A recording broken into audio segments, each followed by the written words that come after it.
ایک سوال یہ ہے کہ عقیدے کے بارے میں کہ ایک شخص اپنے آپ کو اہل السنہ میں سے کہتا ہے، اور حضرت ابو طالب کو پیدائشی مسلمان اور صرف سیدہ فاطمہ رضی اللہ عنہ اور ان کی فیملی، وہ جو اہل بیت کرام رضی اللہ عنہ میں کسی اور کو نہیں مانتا، کہ رسول اللہ صلی اللہ علیہ وسلم کی باقی تینوں بیٹی ان کو نہیں، کہ وہ کسی اور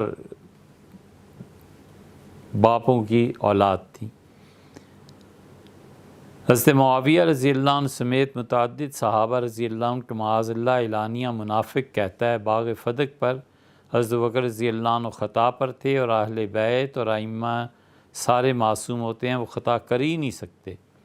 اس دوران اس نے کہا کہ جو حضرت معاویہ رضی اللہ عنہ کو اچھا سمجھتا ہے تو دعا کرے کہ قیامت میں ان کے ساتھ اٹھایا جاؤں، جس پر بہت سے لوگوں نے دعا کی اور کہا کہ ہاں وہ باعث عزت ہیں۔ وہ شخص حوض کوثر کی حدیث کے متعلق کہتا ہے کہ اس میں صحابہ کے بارے میں کہا گیا کہ فرشتے دور کر دیں گے۔ پوچھنا یہ ہے کہ اہل سنت نے دوسرا حوض کوثر کی حدیث کا تھوڑا بتا دیجیے آج سوال جواب میں۔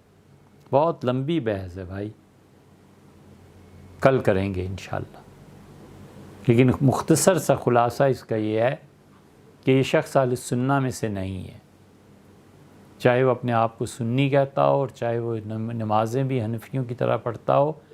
اتنی باتیں جو آدمی کہتا ہے نا، اور وہ کہتا ہے کہ دعا کرو پھر تمہارا حشر معاویہ رضی اللہ عنہ کے ساتھ ہو، یہ بات اس کے لیے نہیں ہے، یہ تو ان کو کہیے جو یزید کو اچھا مانتے ہیں۔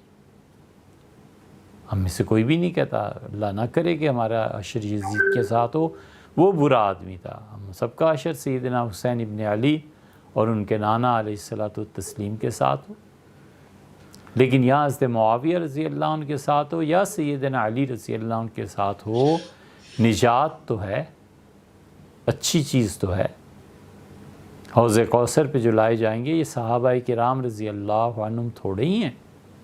حضور صلی اللہ علیہ وسلم جن کے متعلق فرمایا تھا کہ اصحابی میں کہوں گا یہ میرے صحابہ ہیں، انہیں آنے دو اور فرشتے مار کے انہیں دور مجھ سے کر دیں گے، یہ نہیں ہے، یہ وہ لوگ ہیں جو حضور صلی اللہ علیہ وسلم کی زندگی میں مسلمان ہوئے اور انتقال پر، وفات پر پھر کافر ہو گئے اور مرتد ہو گئے۔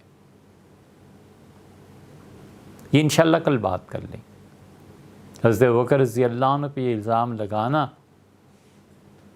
کہ انہوں نے غصب کر لیا تھا باغ کو، یہ حضرت بکر رضی اللہ عنہ پہ اکیلے الزام نہیں ہے، یہ سارے صحابہ رضی اللہ عنہ پہ لگتا ہے۔ سارے مدینہ منورہ میں موجود تھے، کوئی ایک بھی نہ بولا۔ خود بنو ہاشم کدھر چلے گئے تھے؟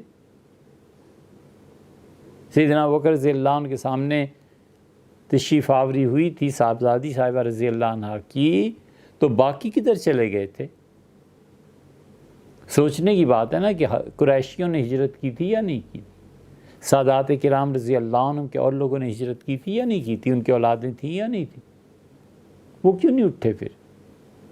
اس کی زد جا کر پورے صحابہ کرام رضی اللہ عنہ پڑتی ہے کہ ان کے سامنے غصب ہوتا رہا اور وہ اٹھے ہی نہیں، انہوں نے کچھ بات ہی نہیں کی۔ ولیعذ باللہ یہ ساری چیزیں بہت گمراہ کن۔